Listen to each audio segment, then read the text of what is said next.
अफसोस तो इस बात का है कि बेगुनाहों को उनने मारा, बेगुनाह जख्मी हुए हैं, इनका कोई कसूर नहीं है। मगर जिन्होंने ये कांड किया है वो इस्लाम से बहुत दूर है। ये कहना कि मुसलमान है, मैं नहीं समझता मुसलमान है, वो तो काफिरों से भी बदतर है। ये एक बहुत ही गंदा खेल खेला जा रहा है यहाँ पे, और ये खेल बंद होना चाहिए। और जो इसको करने वाले हैं उनको कड़ी से कड़ी सज़ा मिलनी चाहिए। मैं तो दुनिया से अपील करता हूँ कि वो भी ऐसे ताकतों को जो ये चीज़ कर रहे हैं उन्हें कहें ये बंद करें।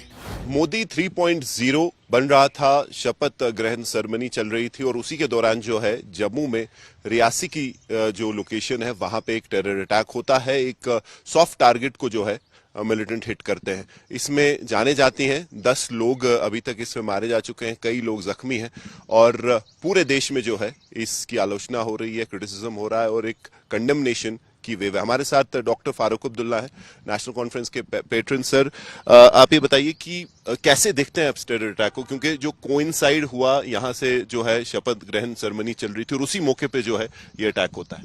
मैं नहीं समझता हूँ इसका शपथ ग्रहण से कोई ताल्लुक है। टेररिस्ट कहीं भी अटैक करता है। अफसोस तो इस बात का है कि बेगुनाहों को उनने मारा, बेगुनाह जख्मी हुए हैं, इनका कोई कसूर नहीं है। वो तो शिवखोरी में भगवान की पूजा करने आए थे। मगर जिन्होंने ये कांड किया है वो इस्लाम से बहुत दूर है। ये कहना कि मुसलमान है, मैं नहीं समझता मुसलमान है, वो तो काफिरों से भी बदतर है।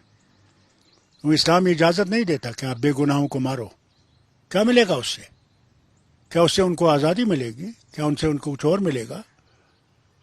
ये एक बहुत ही गंदा खेल खेला जा रहा है यहाँ पे, और ये खेल बंद होना चाहिए।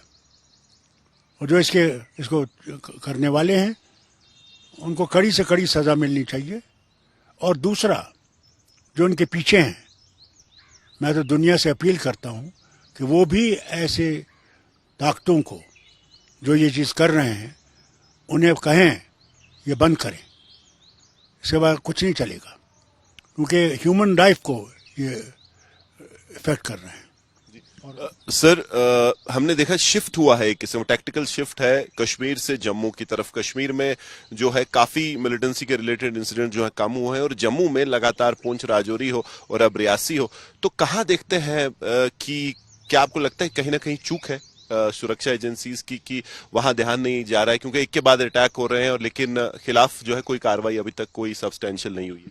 मैं समझता हूँ कि अगर हम सिक्योरिटी फोर्सेस पे उंगली उठाए ये गलत है। उन्होंने हर जगह कोशिश की है और कर रहे हैं, ज़बरदस्त कोशिश कर रहे हैं। बॉर्डर्स को कंट्रोल कर रहे हैं। बॉर्डर पोरस है, जितना भी हमसे हो सकता कर रहे हैं। और हम ये कहें कि वो नहीं कर रहे, नहीं कर रहे हैं। हर एक इंटेलिजेंस फोर्स कर रही है, वो आर्मी की हो, वो जम्मू कश्मीर पुलिस की हो, BSF की हो, सब लगे हुए हैं और इसको ख़त्म करने की कोशिश कर रहे हैं। मगर अफसोस है कि ये वो लोग समझ नहीं रहे हैं जो ये कर रहे हैं कि ये गलत कर रहे हैं।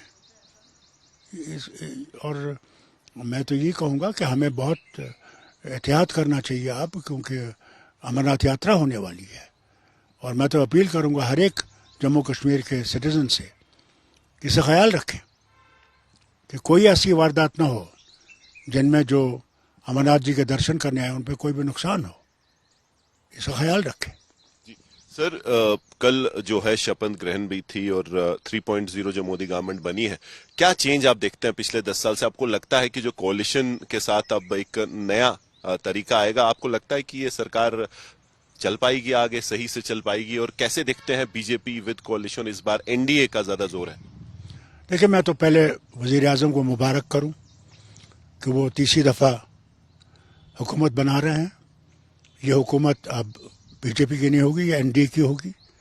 और मैं समझता हूँ कि एक नया रुख होगा कि जो नफ़रतें इस इलेक्शन में पैदा की गई हिंदू और मुसलमानों में, उसको ख़त्म किया जाएगा, मरहम लगाई जाएगी और यूनिटी इन डाइवर्सिटी की तरफ ध्यान दिया जाएगा कि ये जो डाइवर्सिटी है इसको प्रोटेक्ट करना है।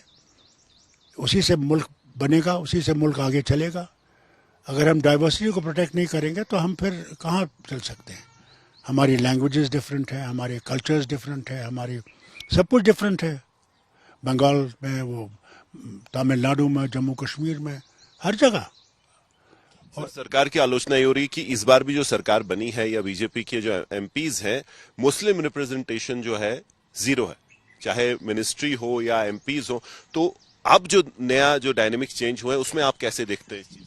देखिए, अफसोस तो ये है कि न बीजेपी ने किसी को खड़ा किया, न चंद्रबाबू ने किसी को खड़ा किया, न नीतीश जी ने खड़ा किया। ये जो एनडी के तो यही है ना।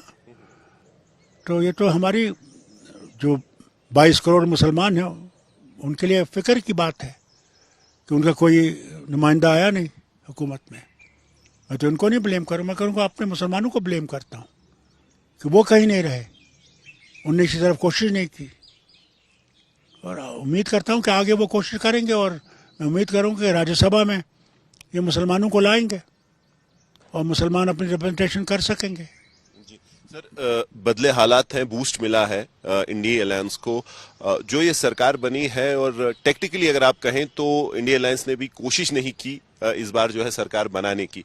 तो क्या आपको लगता है कि आगे आप जो है इसको और मजबूत करना चाहते हैं, क्योंकि जो एक जनादेश आया है इस बार, एक जो इसको कहेंगे वन साइडेड बीजेपी की तरफ नहीं है, तो क्या ये एक स्ट्रैटेजी है जहां अब आप देख रहे हैं कि आगे कैसे चलेंगे, सरकार कैसे चलेगी और वैसे ही अपनी रणनीति बनेगी इंडिया अलायंस? देखिए, मैं समझता हूँ दोनों ने अच्छा किया है।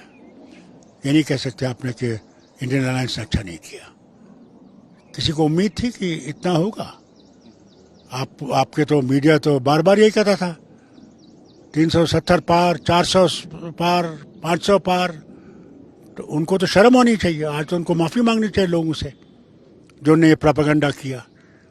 उसका भी तो नतीजा है, लोगों ने कहा यार ये तो हमारा तो वोट का सवाल ही नहीं, है तो खुद ही बन रहे हैं। इसीलिए मैं समझता हूँ एक बड़ी अच्छी बात हुई कि जहाँ बंगाल का कहते थे वहाँ कुछ नहीं आएगा, बंगाल में देखिए ममता ने इतना करने के बाद भी ममता ने कितनी सीटें ली। ये आपको फ़ख्र होना चाहिए ममता पे। इसी तरह आप देखें यहाँ यूपी में जहाँ ये आसमान से बोलते थे, वहाँ देखिए आप कि किस तरह कांग्रेस के राहुल गांधी और अखिलेश की यूनिटी ने किस तरह उनको इतनी बहुमत दी।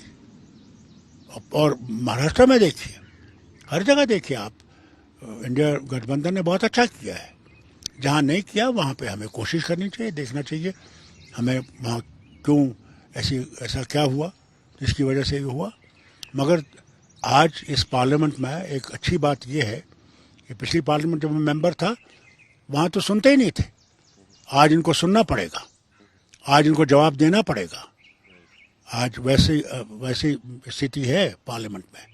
सर, आखिरी सवाल, जो असेंबली इलेक्शंस, अब बात हो रही है कि असेंबली इलेक्शंस अब जरूर होंगे, जल्दी होंगे, तो जो पिछले 5 साल से हमने देखा बीजेपी ने काफी ज्यादा इन्वेस्ट किया था यहाँ, जो है प्रॉक्सी जैसे अपनी पार्टी के साथ उनका काफी अच्छा अलायंस था या सजाद लोन, लेकिन अब ऐसा लग रहा है कि उसका उनको कुछ ज्यादा फायदा हुआ नहीं। जो ऑल्टरनेटिव वो ढूंढ रहे थे हुआ नहीं। अभी भी जो है यहाँ की पुरानी पार्टी, इसमें नेशनल कॉन्फ्रेंस शामिल है, उन्होंने अच्छी कारकर्दगी की लोकसभा इलेक्शंस में। तो आगे जब असेंबली इलेक्शंस जो आप देख रहे हैं, लोकसभा इलेक्शंस के रिजल्ट्स के जो आप उसके बैकड्रॉप में देख रहे हैं, तो आपको लगता है कि अगर बीजेपी को जम्मू कश्मीर में सरकार बनानी है तो नेशनल कॉन्फ्रेंस के बगैर कोई ऑल्टरनेटिव नहीं है? देखिए, तो वक्त बताएगा, मैं नहीं कह सकता। मेरे पास कोई ऐसा तिलिस्मी चिराग नहीं है कि मैं बताऊंगा हम इतने लाएंगे, वो इतने करेंगे। हम तो कोशिश करेंगे कि हम अपने बलबूते पे और जिनके साथ हम इश्तराक करने वाले हैं कि हम उनसे मिलकर सरकार बनाएं। ये तो वक्त बताएगा और हम उसकी तरफ कोशिश करेंगे। Thank you sir, thank you so much. तो जम्मू में जो अटैक हुआ है रियासी में, फारूक अब्दुल्ला ने इसको इंसानियत का कत्ल करार दिया है और कहा है कि कश्मीर के लोगों को खबरदार रहना पड़ेगा। अमरनाथ यात्रा होने वाली है और अगर उस पे कुछ ऐसी घटना होती है, कोई ऐसा हादसा होता है, तो वो कश्मीरियत पे भी सवाल उठेगा। तो उसका जो है प्रोटेक्शन सरकार और सिक्योरिटी फोर्सेस से ज्यादा यहाँ के लोगों को करना पड़ेगा। कैमरा पर्सन तारिक लोन के साथ मीर फरीद, श्रीनगर।